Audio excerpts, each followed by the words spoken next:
7 years ago, what began as an eagerly anticipated family vacation aboard a luxury cruise ship turned into the start of a mother's worst nightmare.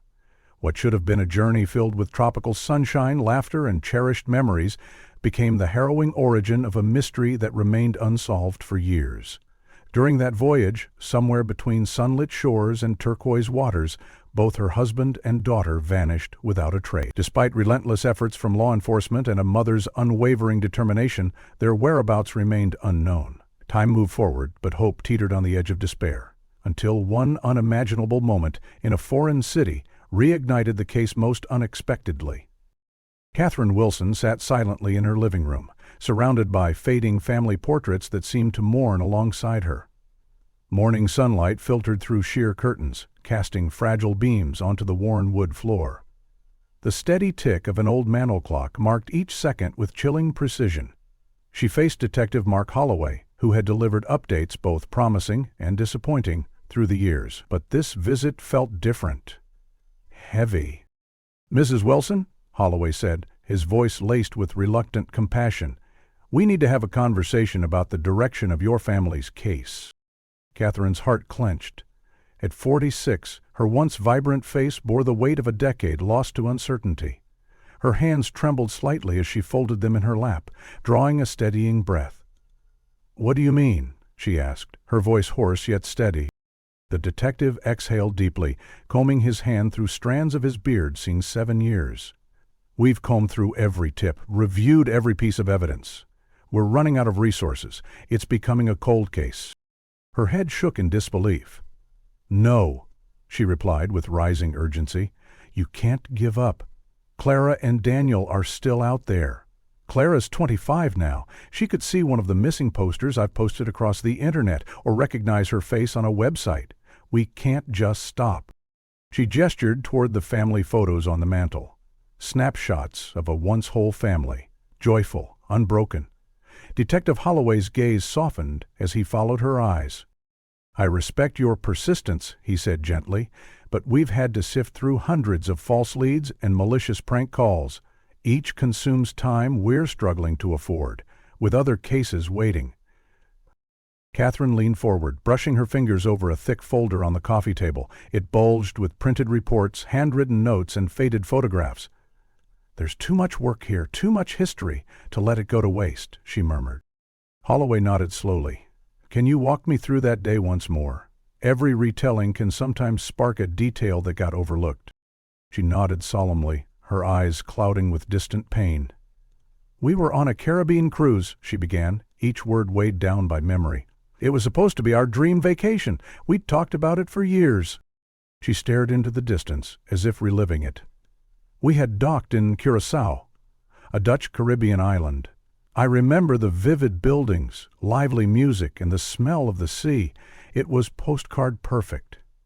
Daniel and I stopped at a cafe near the port.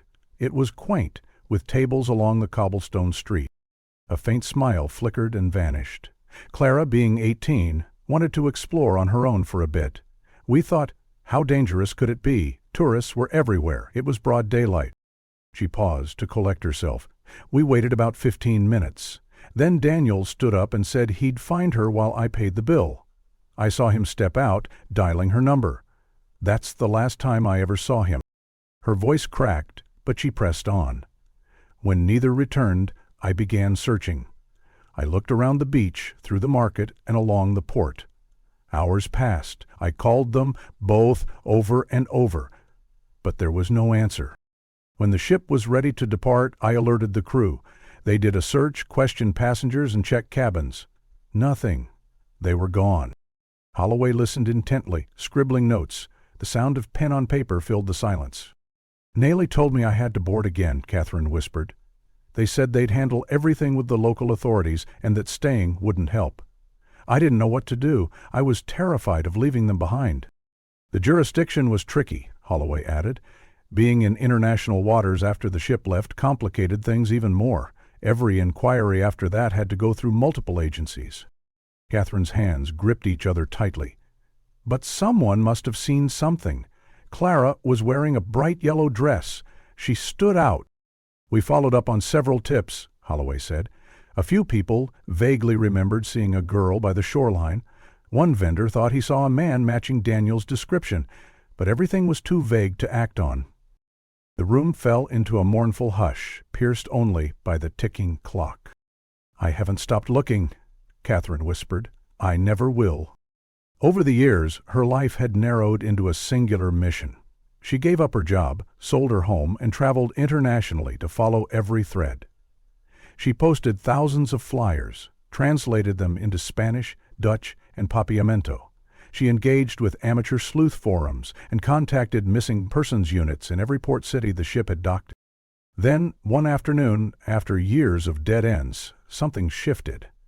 It said, "Ask them," not in a small European city she barely remembered arriving in. She turned a narrow corner and halted mid-step.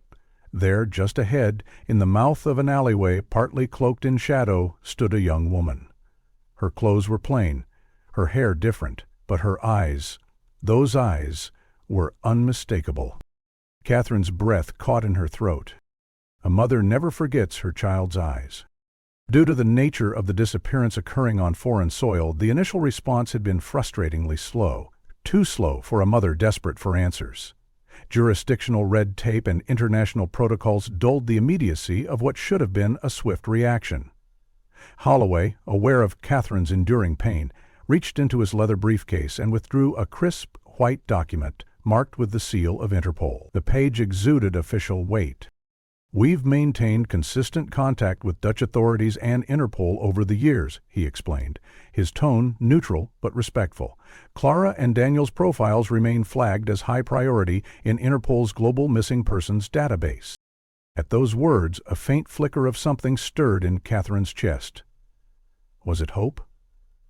She leaned forward, her eyes searching his face.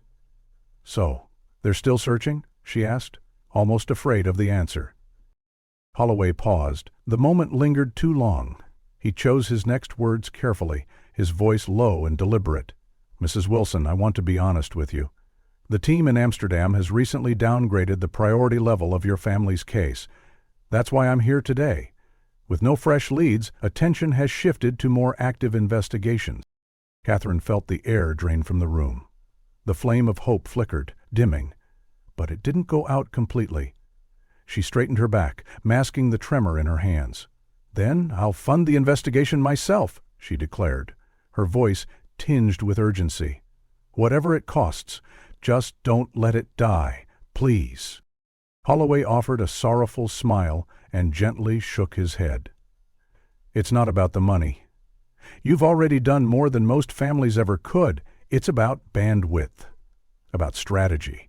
The longer a case stays open without new developments, the harder it is to keep the momentum."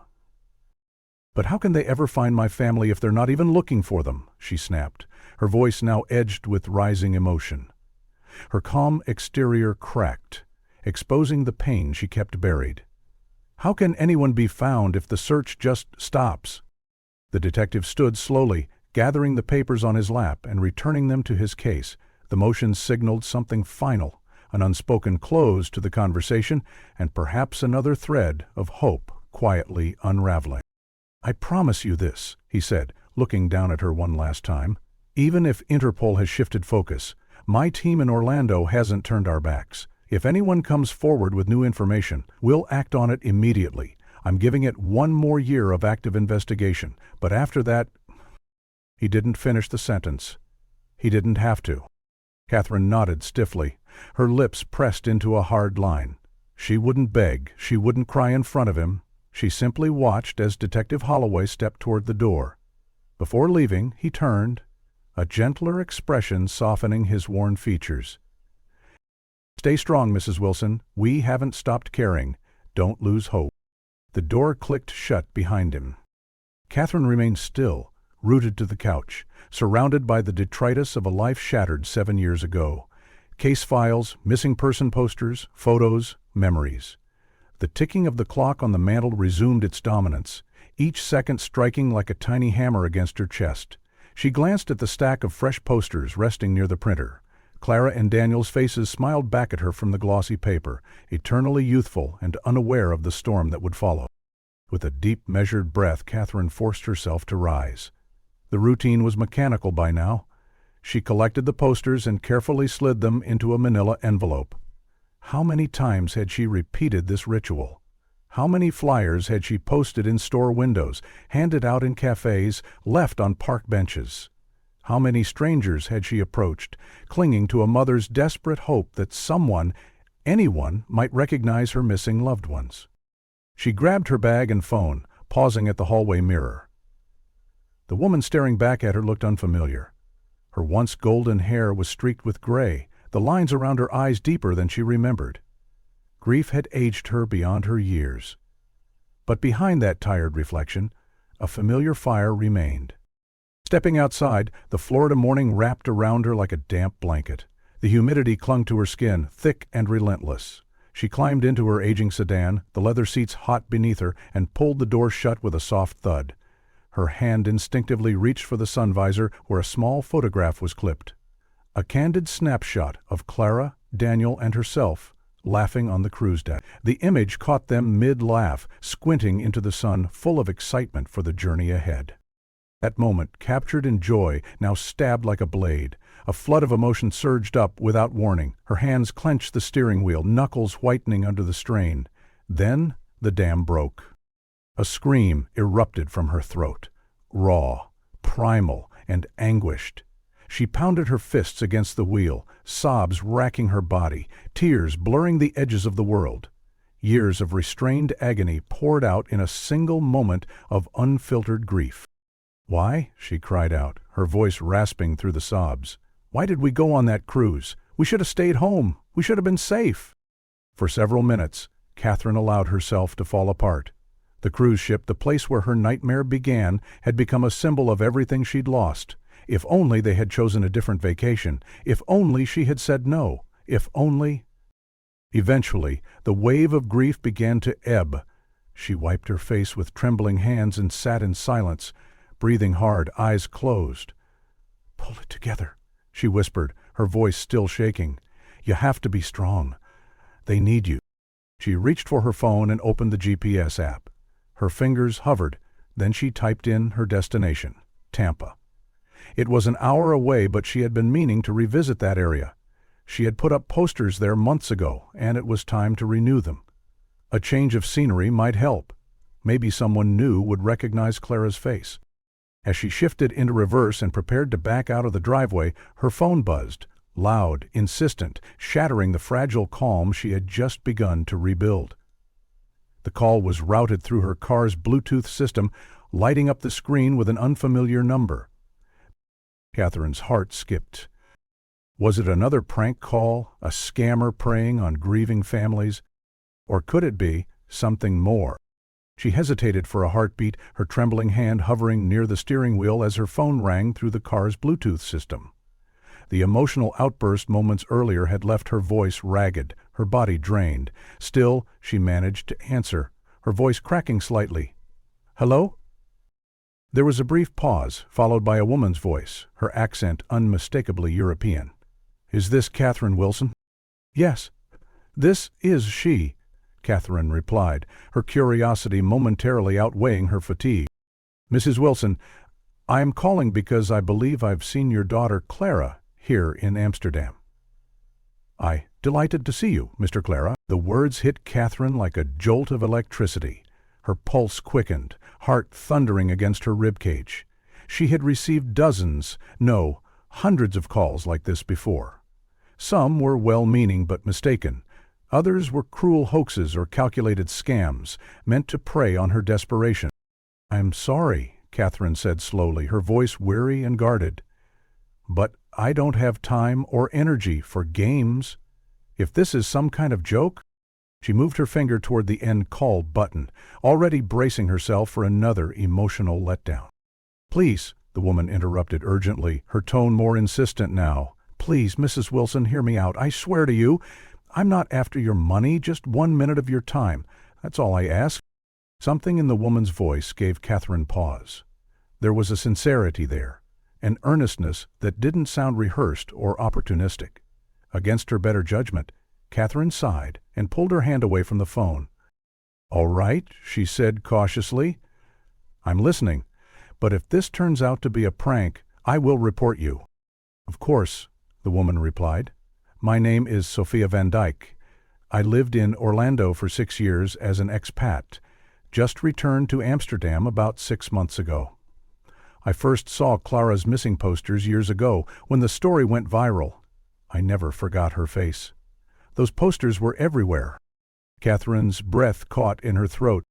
"I'd see them near grocery stores, in coffee shops, even on the community boards at the Dutch Cultural Center. Her description? Those bright blue eyes, golden hair, that distinct smile. It's been burned into my memory, and a few nights ago, I'm almost certain I saw her, here, in Amsterdam." Catherine clutched the steering wheel tightly. She wanted to believe, desperately, but she'd been fooled before. "Where exactly did you see her?" she asked, her voice low, strained. "At a small bar near the city center," Sophia replied. "It was late evening. She was sitting at the back, near a window, with a man." Catherine's mind immediately conjured Daniel's face. Could it be? Could her daughter and husband have been here this entire time? "Can you describe the man?" she asked quickly. Sophia hesitated. "He was younger, early 20s maybe, dark hair, muscular build. Definitely not your husband, from what I remember of the posters." Disappointment pierced through Catherine's fragile hope, but it didn't snuff it out completely. If Clara were alive, if Sophia truly saw her, then she had to pursue this, no matter how remote the chance. "Ms. Van Dyke," she said firmly, her voice steadier than before, "if you're serious about this, and I want to believe you are, I need you to go to the Amsterdam police and file a report. The Orlando police have a direct line with them through Interpol. If you make the report, it'll get flagged and reviewed." "I already planned to," Sophia replied reassuringly. "I mean what I said. I want to help. I'll go straight to the station." There was a pause. Then Catherine's voice softened to a whisper. "Are you certain? Because if you are, I'll book a flight tonight." Sophia's voice came through warm and confident. "I'm about 90% sure, Mrs. Wilson. I saw her up close. If you do come, please reach out. I'll meet you, show you the bar, and help in any way I can." The call ended with heartfelt thanks from Catherine, her emotions teetering on the edge of disbelief and cautious optimism. She sat motionless in her car, adrenaline flooding her system, her mind spinning. Part of her wanted to laugh at the absurdity, booking an international flight based on a single phone call from a stranger. But another part, the part that had kept her going all these years, was already planning the logistics. Her heart dared to hope again. As she put the car in reverse, she imagined arriving in Amsterdam, meeting this woman, and finally seeing Clara again. But doubt crept in. She remembered the wild goose chase in Hawaii 3 years ago. That disaster had ended not only in heartbreak but also in theft, her hotel room broken into, her belongings stolen. She shook the memory away. This felt different. Sophia had a calm, grounded confidence that the man in Hawaii had lacked. If she truly filed a police report, this could finally be something real. Catherine's eyes flicked to the dashboard clock. She couldn't afford to waste time. Reaching for her phone again, she quickly dialed Detective Holloway. Her fingers trembled slightly as the phone rang. "Detective Holloway," his voice came through, steady as ever. "This is Catherine Wilson," she said. "Are you at the station? I have a new lead. I'm on my way there now. 10 minutes. "I'm here," he confirmed. "I'll meet you in the lobby." "Thank you," she said, ending the call and stepping on the accelerator. The Orlando Police Department loomed ahead, its sun-bleached exterior almost glowing under the midday sun. Her tires crunched across the gravel as she pulled into the parking lot. For the first time in months, she stepped out of her car not just as a grieving mother, but as a woman with a purpose, fueled by a single spark of hope that refused to die. Catherine sat in her car for a few long moments, the engine humming softly beneath her as her thoughts tumbled chaotically. The events of the last hour were beginning to settle into something real. After 7 years of chasing shadows and facing heartbreak, she had received a call that might finally lead her to her daughter. The weight of it all bore down on her shoulders, but within that pressure was a spark of something fierce and unstoppable. Hope. She exhaled slowly and turned off the engine. The silence that followed was deep, almost sacred. Then, bracing herself, she stepped out of the car. The Florida heat greeted her instantly, pressing down with its usual humid force. The air was thick and sticky, clinging to her skin as she walked with purpose toward the doors of the Orlando Police Department. Inside, the cool blast of air conditioning hit her like a refreshing wave, easing the oppressive grip of the sun. The familiar scent of stale coffee, disinfectant, and aged paper brought a strange comfort. It was a smell she had come to know well, after countless visits, endless interviews, and innumerable moments spent waiting for news that never came. Officer Rodriguez was stationed at the front desk, a fixture in the building as much as the furniture itself. His kind eyes met hers as she approached, and he offered a gentle, knowing smile, tinged with sympathy. "Mrs. Wilson," he greeted her quietly, his voice respectful, "Detective Holloway is expecting you. You can head on up."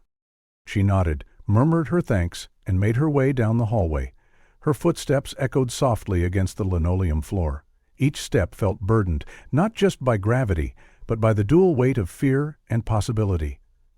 When she reached the door to Holloway's office, she paused, steadying her breath, straightening her shoulders. Then she knocked.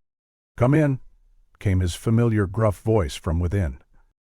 She entered to find the detective seated behind his usual cluttered desk, a fortress of paperwork and half-empty coffee mugs.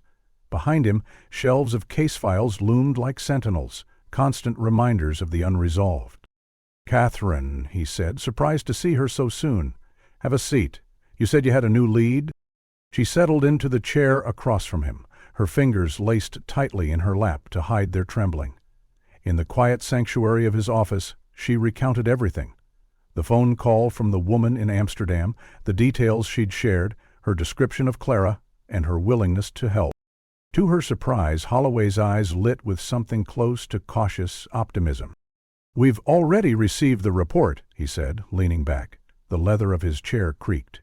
"Interpol's Orlando liaison got word from Amsterdam's police department. A woman named Sophia van Dyke filed a detailed account matching everything you've told me. The FBI was alerted as well." Catherine's eyes widened in astonishment. "So, it's real? She actually did it?"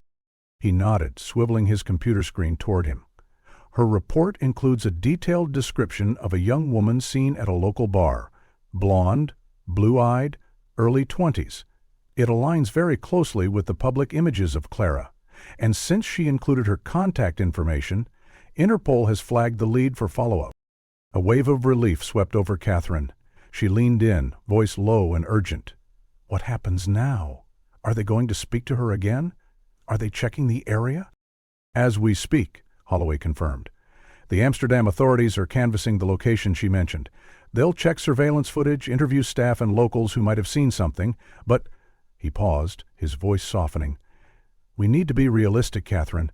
International investigations are complicated. Different time zones, conflicting protocols, and language barriers slow things down. Even if it is Clara, it won't be resolved overnight." She nodded, understanding but already thinking ahead. "I want to go there," she said, her voice filled with urgency. "If she's there, I want to help find her. Talk to people, put up new posters. I won't get in the way, but I can't stay here doing nothing." Holloway's brows drew together in concern. "We've been through this before. I understand your drive, but remember what happened in Hawaii. That was dangerous, and you were targeted. We can't afford another misstep." "I know," she said quickly, "but this feels different." Sophia sounded sincere. The details she gave, her reaction to my questions, it all felt genuine. "I'm not saying don't hope," Holloway replied gently. "I just don't want you to be hurt again." Catherine stood slowly, her resolve firming. "I'm going, Detective. I have to. I've already wasted too much time waiting." He sighed, standing with her. "Just promise me you'll be careful, and if anything feels off, anything, you call local authorities immediately. Don't go off on your own." She nodded, offering him a grateful smile. "Thank you for everything." Before she stepped out the door, he called after her, "Catherine, if you feel the need to do something, hang more posters, talk to your support groups, but be safe." She acknowledged his words with another nod and walked back into the Florida afternoon. The heat had not relented, but she felt it less now. Her focus was singular. She climbed into her car, immediately unlocking her phone. Her fingers flew across the screen as she searched for flights to Amsterdam. Her breath caught when she found a direct flight leaving in just 3 hours. It wasn't cheap, but none of that mattered anymore. She booked it. Then, sitting in the stillness of the station parking lot, she called Sophia once more. The phone rang twice before a warm, familiar voice answered. "Hello? Sophia, it's Catherine Wilson. I just wanted to let you know I've booked a flight. I'll be arriving around 8 p.m. your time." There was a pause, then Sophia responded, her tone welcoming. "That's wonderful news, Mrs. Wilson. I'll be here. Just let me know when you land, and I'll meet you." As she ended the call, Catherine allowed herself a moment of stillness. Her hands rested on the steering wheel, but her mind was already half a world away. She was going to Amsterdam. And if Clara was there, no matter the outcome, she would find her. "We could meet," Sophia had said. There was a brief pause on the other end of the call, and Catherine found herself holding her breath. A sudden, irrational fear clutched her. What if Sophia backed out now? What if, after all this, it had just been another false lead, another name to add to the list of painful disappointments? But then Sophia's voice came through the receiver again, this time calm and warm, steady with determination. "Of course, Catherine. I'll meet you at the airport. Don't worry about the late hour. This is far too important." Relief surged through Catherine's chest like a wave crashing against a crumbling dam. Her fingers tightened around her phone, and she closed her eyes briefly, savoring the moment of connection. "Thank you, Sophia," she whispered, her voice thick with gratitude. "You have no idea how much this means to me." As she ended the call, Catherine let herself sit in silence, absorbing what had just transpired. The weight of the decision she had made was immense. To any outsider, the idea would have sounded ludicrous. Boarding a flight across the Atlantic to meet a woman she had never seen in person, all based on a single phone call about a missing daughter presumed gone for 7 long years. But then again, her entire story sounded implausible. How many people lose their husband and child in the middle of a vacation, with no explanation, no clue, no closure? With renewed purpose surging through her veins, Catherine started the car and headed home. She had just a few hours to pack, to prepare, and to make it to the airport. As she drove, her mind spun with scenarios. What if this really was it? What if Sophia had truly seen Clara? Could this be the moment she had been waiting for so long? And if Clara was alive, where was Daniel? What could have happened during those missing years? She pushed the thoughts aside. There would be time for questions later. Right now, there was only one objective: pack, fly, find Sophia, and finally face the truth. When she pulled into her driveway, Catherine's eyes lifted to the small, sun-worn photo tucked into the car's visor. One of the few she still carried with her everywhere. Clara's youthful smile, Daniel's arm wrapped around her shoulder, her own face beaming with the bliss of a family vacation. The last photo, taken before everything changed. "I'm coming," she whispered, her voice low but resolute. "Just hold on. I'm coming."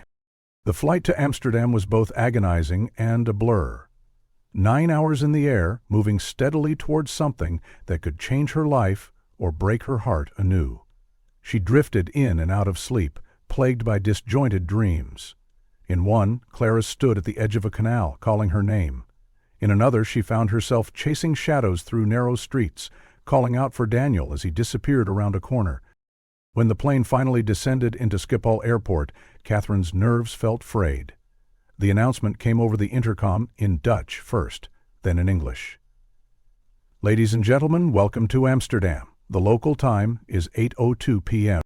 The sky outside had darkened, the sun long dipped beneath the horizon, casting the city in a velvet twilight. As she exited the plane and made her way through customs, the unfamiliar language echoed around her, making her feel both out of place and oddly focused. Every step brought her closer to answers. Or so she hoped. She retrieved her small suitcase, packed hastily with more emotion than logic, and stopped at a kiosk to purchase a prepaid SIM card, not wanting to rely on airport Wi-Fi to contact Sophia. The process was slower than she'd expected, and when she finally stepped into the bustling arrivals hall, her heart began to pound. Crowds of travelers milled around, some greeting family members, others heading toward exits or train stations. Catherine scanned the sea of faces, looking for the woman she'd never met. She pulled out her phone, quickly dialing Sophia's number. The call didn't go through. Frowning, she tried again. Nothing. Her heart sank. She checked the phone settings, wondering if she'd made an error while activating the plan. Doubt slithered into her mind, unwelcome and relentless. Was this a mistake? Had she been played again? Memories of the Hawaii incident returned, how her hopes had soared and then shattered. The scammer who claimed to have seen Clara had not only lied but lured her into a vulnerable position. That time, she'd lost more than hope, her dignity, her wallet, her trust in strangers. She turned, ready to find a taxi, telling herself she'd check into a hotel and regroup. Then she heard it. "Catherine? Catherine Wilson." The voice wasn't loud, but it cut through the crowd like a beacon. She turned sharply to see a woman approaching, a bit older than herself, dressed in a tan coat and carrying a small shoulder bag. She had kind eyes, hair pulled back in a loose bun, and a gentle, sincere smile. "I'm Sophia Van Dyke," the woman said, extending her hand. A surge of relief overwhelmed Catherine as she grasped Sophia's hand firmly. "Thank you," she said, her voice catching. "I was starting to think—" "I know," Sophia said gently, giving her hand a squeeze. "I'm sorry I was late. The traffic was terrible, and finding parking here is a nightmare. But I'm here now, and we'll figure this out. Together." They walked side by side toward the parking garage, the chill of the Amsterdam evening settling around them. As they reached Sophia's car, Catherine began to feel grounded for the first time since she'd stepped off the plane. Inside the vehicle, Sophia offered her a bottle of water and began to explain more about herself. "I was in Orlando working with an NGO," she said, as they merged into city traffic. "It focused on supporting women and children in crisis.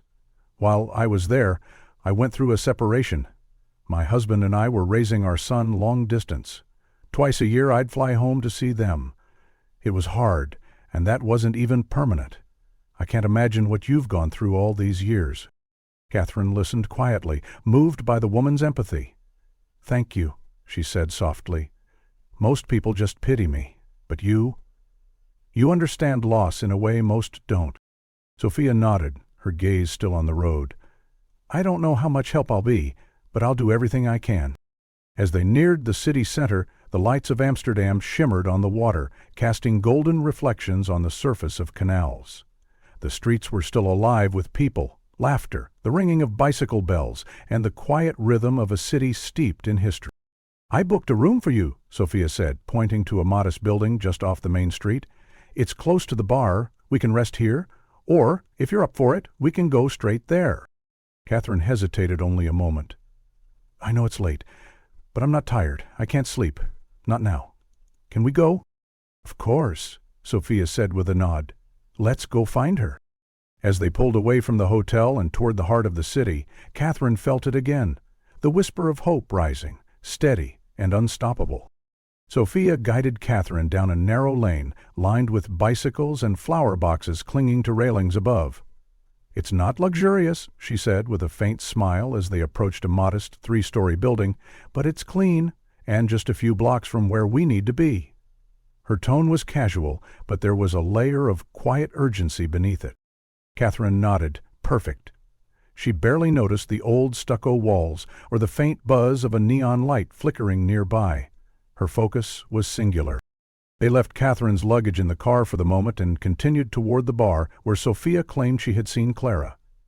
The streets around them were alive with energy. Pedestrians flowed in all directions, locals chatting on stoops, couples walking hand in hand, the occasional roar of laughter spilling from a nearby pub. The air was brisk, tinged with the scent of canal water and something fried. Despite the vibrancy, Catherine's mind remained tethered to one thought. She might be minutes away from seeing her daughter. As they neared the bar, Catherine's heart pounded in her chest, her breath shortened with every step. The anticipation was electric and terrifying. Her fingers curled into fists at her sides, trying to control the tremor running through her limbs. Inside, the bar was dimly lit, its rustic wooden beams casting long shadows across small candlelit tables. A low hum of conversation filled the space, along with the occasional clink of glasses. Catherine scanned the crowd quickly, her eyes darting from face to face. Sophia motioned her toward the counter. Catherine reached into her handbag and pulled out a photograph, the same creased, sun-faded image she kept tucked in her car visor. It was the last one taken of Clara before the cruise. Her smile in the photo was full of life, her blue eyes radiant. She handed it to the bartender, her voice tight with emotion. "Excuse me," she said, sliding the photograph forward. "Have you seen this woman recently?" The bartender leaned over, peering at the photo with a furrowed brow. After a moment, he shook his head. "Sorry, no, but you're not the first to ask. The police have been around all day with this same picture." Disappointment hit Catherine like a physical blow. Her shoulders sagged slightly, but she offered the man a strained thank you. As they stepped back onto the street, she sighed deeply, trying to keep herself composed. As they walked a few steps farther, she noticed the edge of the red light district just ahead, the famous glow of neon lights casting a surreal hue over the cobbled stones. Catherine had seen it in documentaries, heard about it in passing, but standing at its fringe made her stomach twist. Sophia followed her gaze, then gently touched her arm. "If we're going to search that area," she said carefully, "we should check in with the police first. I can help verify who you are, that you're Clara's mother. It might make things easier. The red light district is complicated, and people there don't like questions." Catherine nodded in agreement, grateful for Sophia's foresight. They returned to the car to retrieve her suitcase, then completed the hotel check-in. Despite Sophia's efforts to cover the room, Catherine insisted on paying. "You've already done so much," she said. "Let me handle this." 10 minutes later, they were on foot again, this time headed toward the nearest police station. The city buzzed around them. Bicycle bells, snippets of Dutch conversation, the distant rhythm of street musicians playing jazz under an arched bridge. Sophia suddenly turned down a narrow alley. "Shortcut," she said. "This will save us 10 minutes." Catherine hesitated for half a second before following. She hadn't planned to walk through the red light district, but time felt too precious to waste. The shortcut wound through uneven cobblestones and alleyways bathed in pink and blue neon. Glass doors lined the passage, each revealing a window into another life. Women posed behind them, some scrolling their phones, others staring into the streets with practiced detachment. The entire scene felt like a theater production, surreal and disquieting. Catherine kept her eyes forward. The area was loud, yet somehow it all felt muted, like she was underwater. Her mind refused to stay still. Could Clara really be here, living like this? The thought made her stomach knot. Sophia moved quickly ahead. Catherine, distracted by thoughts and the strange setting, didn't notice she had fallen behind until Sophia's voice cut through the din. "Catherine, come back." Catherine turned, startled, and jogged to catch up. "Sorry," she said breathlessly. "I got lost in thought." But Sophia didn't respond. Her eyes were fixed on a window across the narrow alley. "What is it?" Catherine asked, puzzled. Sophia pointed silently, her mouth slightly open. "That's her," she whispered. "That's Clara. I saw her earlier. That's the same woman." Catherine turned slowly, her pulse racing. She followed Sophia's gaze and found herself staring through the glass at a woman seated on a low bed, dressed plainly in a white crop top and denim shorts. Her posture was relaxed, but her expression was distant, vacant. Catherine froze. The woman had the same delicate features, the same eyes, even her posture, the slight tilt of her head. It was all hauntingly familiar. A shaky breath escaped her. "Oh my God," she whispered. "It's her. That's Clara." Without another thought, Catherine rushed forward and began knocking on the window, her hands trembling. "Clara!" she called out, louder than she intended. "Clara, it's me. It's your mom." The woman inside turned. Her expression shifted from surprise to confusion. She stood up slowly, unsure. Catherine continued to knock, her voice cracking. "Please, look at me. Don't you recognize me? Clara!" Sophia touched Catherine's shoulder. "Slow down. Wait. Give her a moment." But Catherine's emotions overtook her. "Please," she cried, tears beginning to fall. "It's your mom, darling. I've been looking for you for so long." The woman inside backed away from the window, visibly startled. She looked around, then disappeared into the room beyond. A few seconds later, the heavy door beside the window swung open and a large, broad-shouldered security guard stepped into the alley. His presence was commanding, his jaw set in a hard line. "You need to leave," he said in a low, accented voice standing between Catherine and the window. "Now!" Catherine, still breathless and emotional, stared up at him. "That's my daughter. Please, I just need to talk to her." "She doesn't want to speak to you," he said, unmoved. "You need to leave. This is private property." Sophia stepped forward, attempting diplomacy. "Sir, please, this is very important. We don't mean harm. We just—" The guard raised a hand. "Leave, or I'll call the police." Catherine's knees weakened, and she stumbled back a step, her strength waning. Sophia gently wrapped an arm around her shoulder, guiding her back into the street. They didn't speak for a long moment, the city's sounds swirling around them. Catherine finally whispered, "It was her, Sophia. I know it. That was my little girl." Sophia's voice was quiet, calm. "Then we won't stop until we find out why she didn't recognize you and what happened to her." The security guard's voice was cold and flat, but unwavering. "This is not a place for public disturbances." Catherine's heart plummeted. She stepped forward despite the threat in his tone, desperation pouring out in every word. "Please," she begged, her voice thick with emotion. "That's my daughter, Clara. She's been missing for 7 years. I've been looking for her all this time. You don't understand. She's here. I know it." The man took a step forward, his stance firm, his hand already moving toward the radio clipped to his belt. "Ma'am, I'm calling the police. I need you to leave. Now." Catherine stood her ground, her fists clenched at her sides, her posture unyielding. Every fiber of her being screamed that this was the moment. This was Clara, just on the other side of that wall, and she wasn't going to walk away again. Not this time. Before the standoff could spiral further, Sophia quickly stepped between them, phone already in hand. She dialed the Amsterdam police, speaking in rapid Dutch. Though Catherine couldn't understand much of the exchange, the urgency in Sophia's voice was unmistakable. "She's telling them about Clara," Catherine whispered to herself, gripping the photograph she still held. She glanced up at the glowing pink neon above the doorway. The Velvet Room. The name seared itself into her mind. After what felt like an eternity, Sophia ended the call and turned back to her. "They're on their way," she said. "They know who you are and they're sending someone now. The station's closed. They'll be here in minutes." Catherine nodded, swallowing hard. Her throat was dry, her breathing shallow. She looked at the photo in her hand, her eyes tracing every line of her daughter's smile, her golden hair, her hopeful gaze frozen in time. Then the door opened again. A man stepped out into the alley. Mid-40s, wearing a sleek black shirt, with the air of someone used to being in control. His eyes swept across the scene quickly before narrowing on Catherine and Sophia. His demeanor immediately shifted into something colder. "What's going on here?" he demanded. "You're scaring off my customers." Sophia stepped forward again, calm but firm.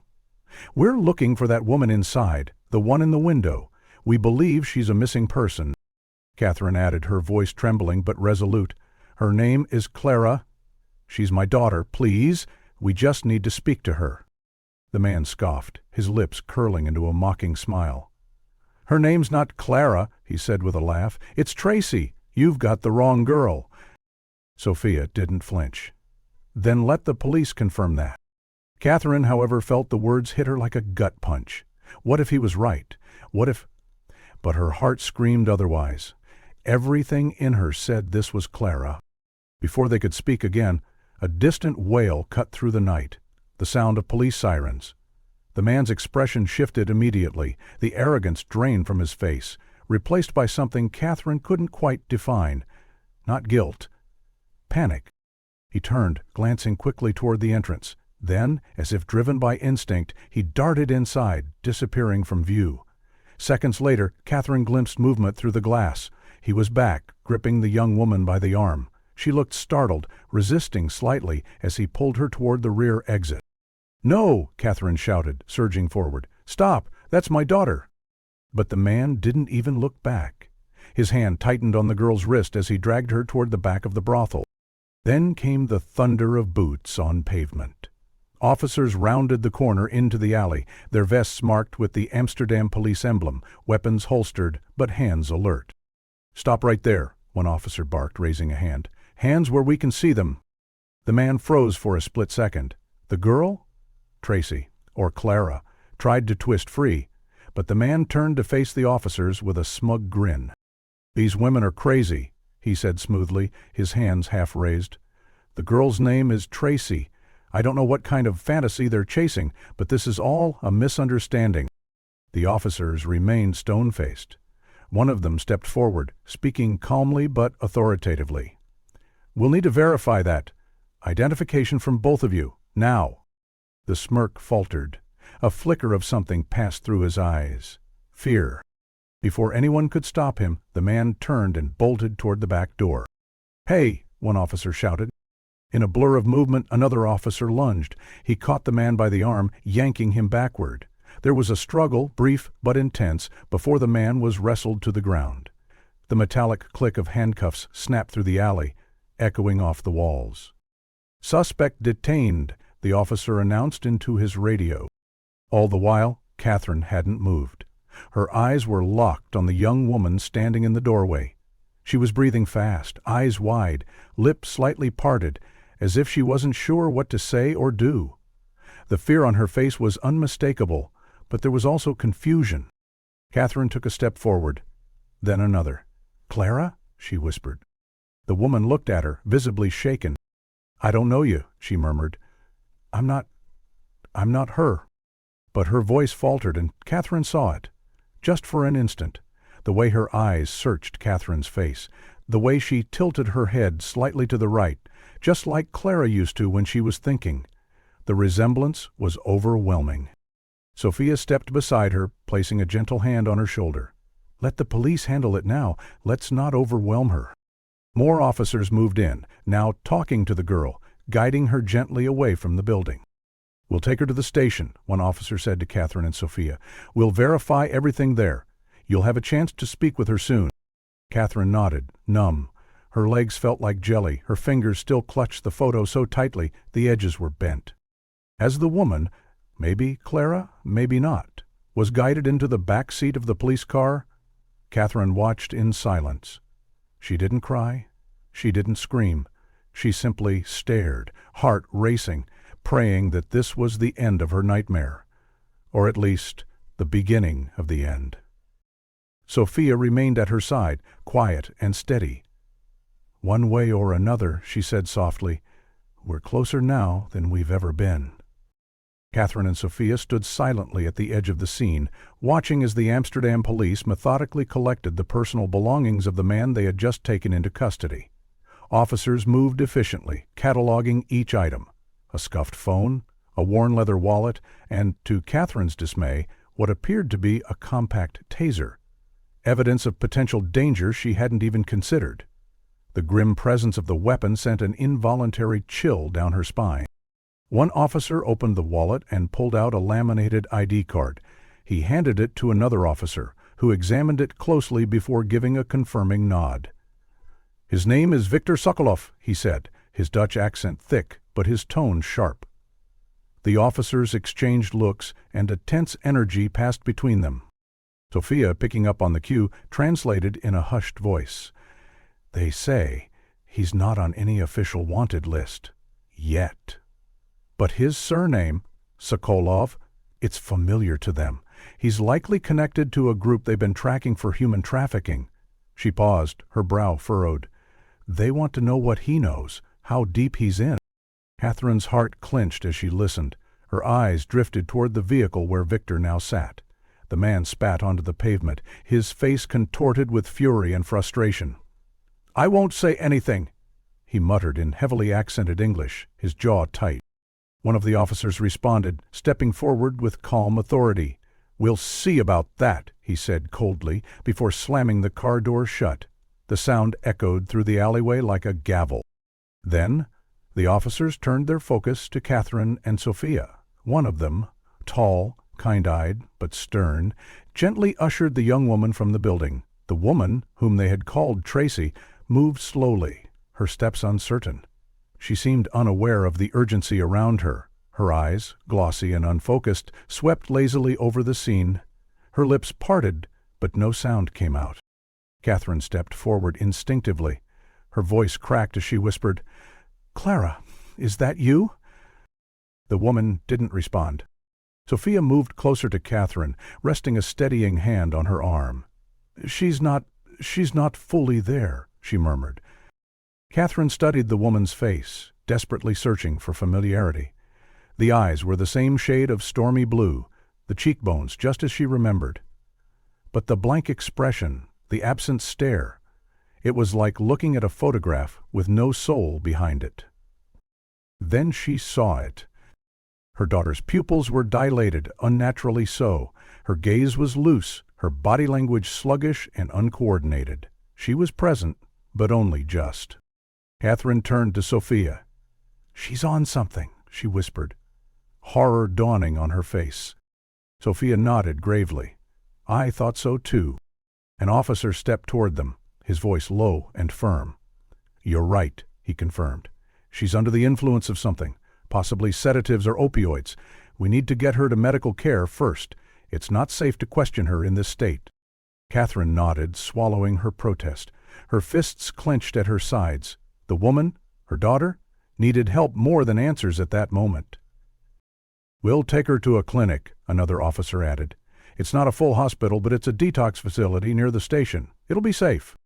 With no time to waste, the officers split the group into separate cars. Victor was driven off toward the main police station, while Catherine and Sophia followed closely behind the unmarked car carrying Clara, or Tracy, or whoever she truly was, toward the medical center. The drive was short, but the silence was long. Blue and red lights reflected against the windows, painting the car's interior in alternating flashes of color. Catherine sat still, hands in her lap, her mind reeling. Beside her, Sophia reached over occasionally, squeezing her hand without speaking.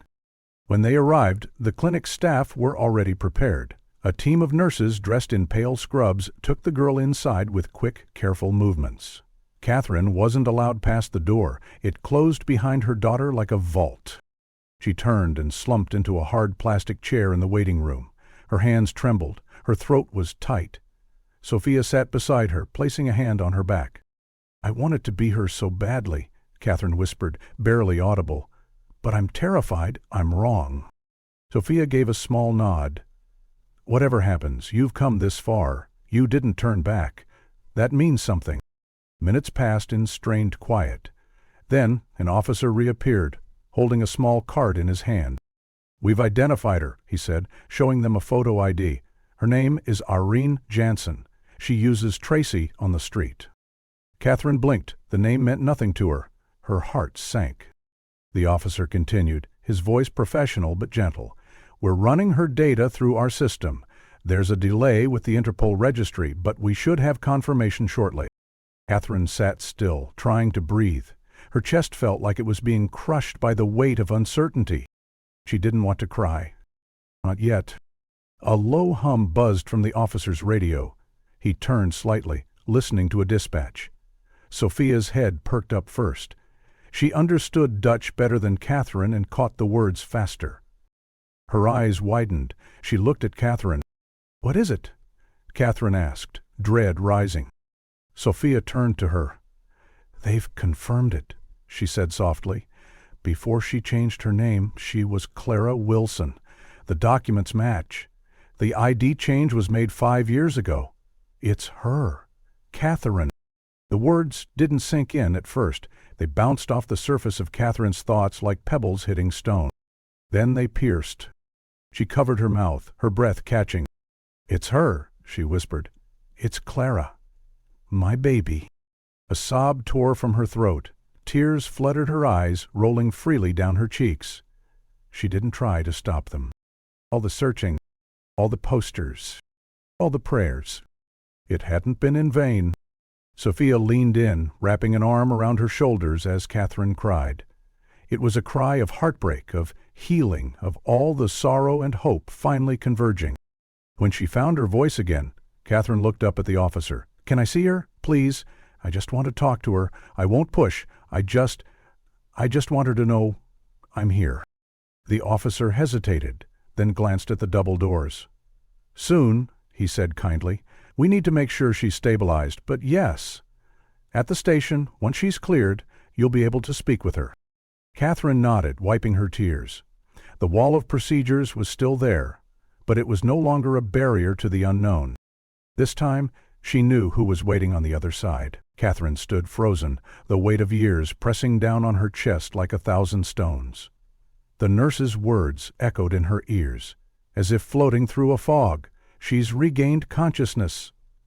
Those simple words should have brought clarity, but they only deepened the tremor in her bones. She had imagined this moment endlessly, every version of it, from joyful embraces to heart-wrenching rejection. But now that it was real, now that her daughter was awake and just behind that door, she didn't know if she was strong enough to face it.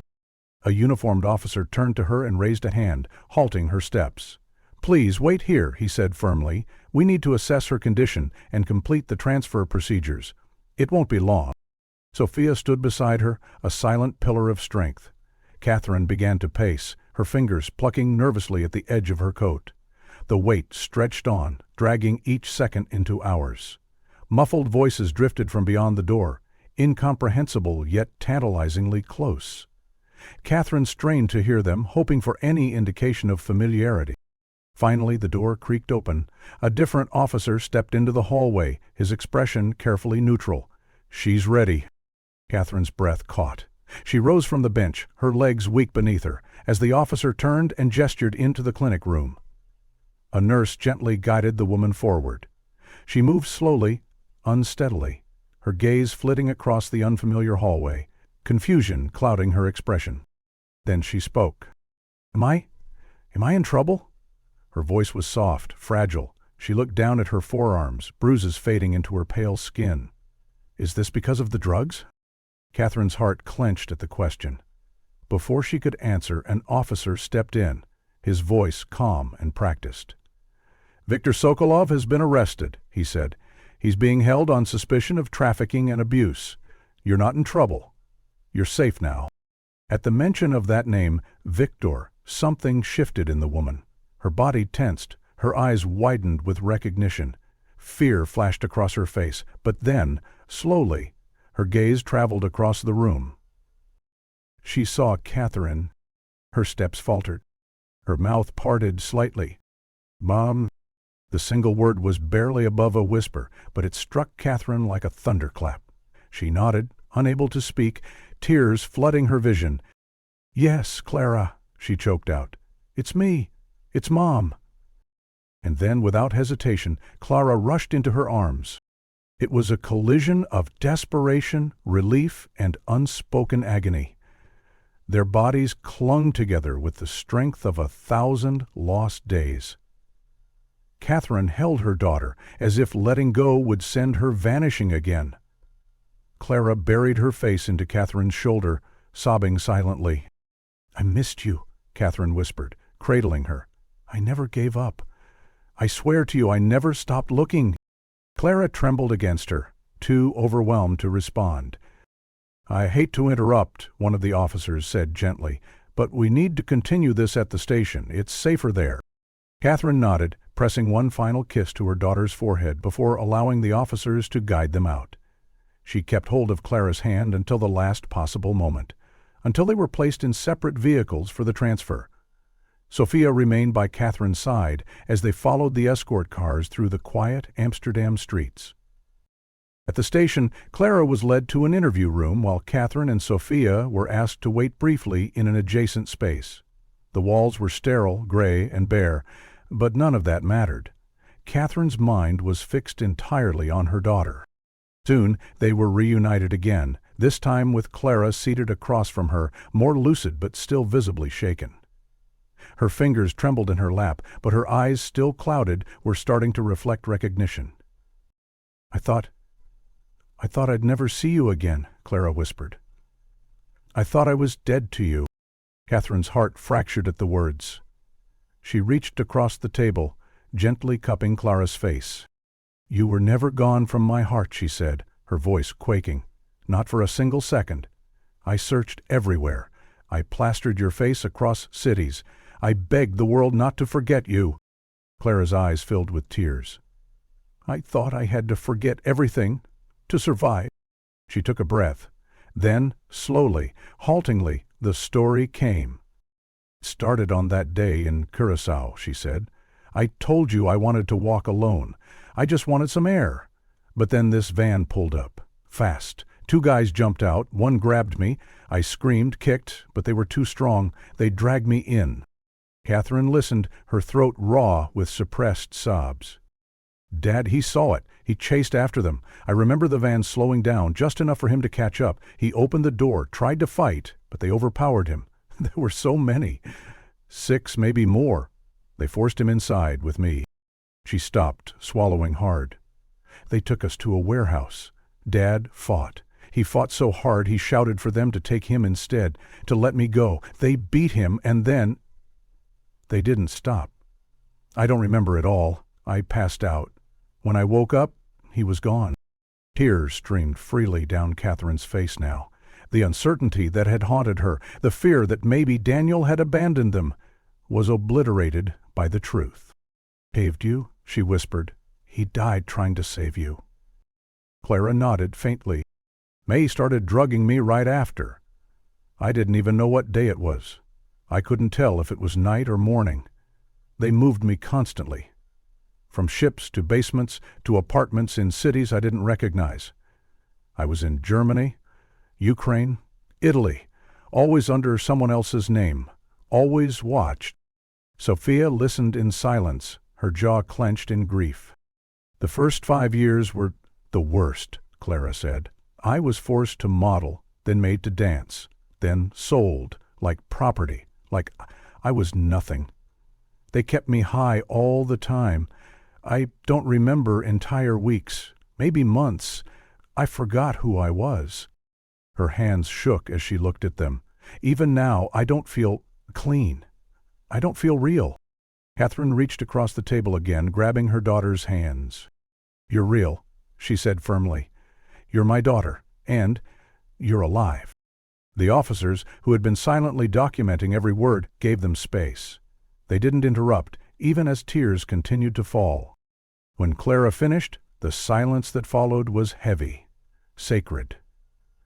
It wasn't peace, not yet, but it was something close. It was a beginning. Although the immeasurable relief of finding her daughter had settled over Catherine like a fragile blanket, the reality of the situation remained overwhelmingly heartbreaking. The joy was tempered by the harsh procedures still ahead. A senior officer, tall and somber, stepped forward with a clipboard in hand, his voice authoritative but not unkind. "We'll need to conduct a DNA test," he stated. "This is protocol in missing persons cases, especially given the circumstances and the amount of time that's passed." He paused before continuing. "We've also initiated contact with the Orlando Police Department and notified Interpol. Immigration status, long-term housing arrangements, and trauma care will be coordinated starting tomorrow." Catherine nodded solemnly. She clutched Clara's hand, grounding both of them as they stood at the intersection of past pain and tentative recovery. "There will also be further questioning," the officer added gently. "Claire," he looked directly at the young woman, "you may have key information about other women or individuals involved in the trafficking ring. We're hopeful you'll be willing to share what you know. It could help save others." Clara hesitated for a moment, her expression flickering with uncertainty. Then she slowly nodded. "I want to help," she whispered, her voice still fragile. I want to do what I can." The officer gave a small, respectful nod, recognizing the immense courage behind those words.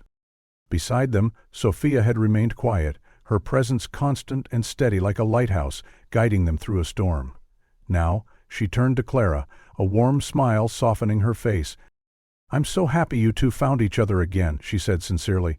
"There were so many moments I feared this lead would lead to another dead end, but seeing you here together, it's everything." Catherine turned to her, emotion swelling in her chest. "You saved her, Sophia.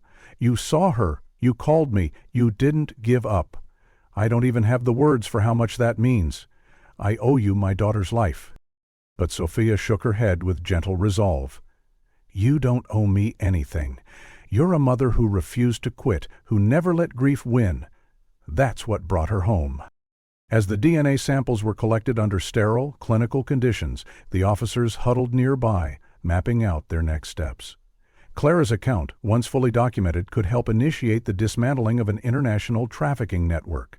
Names, locations, and routes all held weight. Catherine could hardly process it all. For years her focus had been on finding Clara. Now that she had the scope of what her daughter had endured and what still needed to be done, hit her like a wave. In the quiet that followed, Catherine's mind wandered. She thought of the countless nights spent staring at the ceiling, replaying old memories.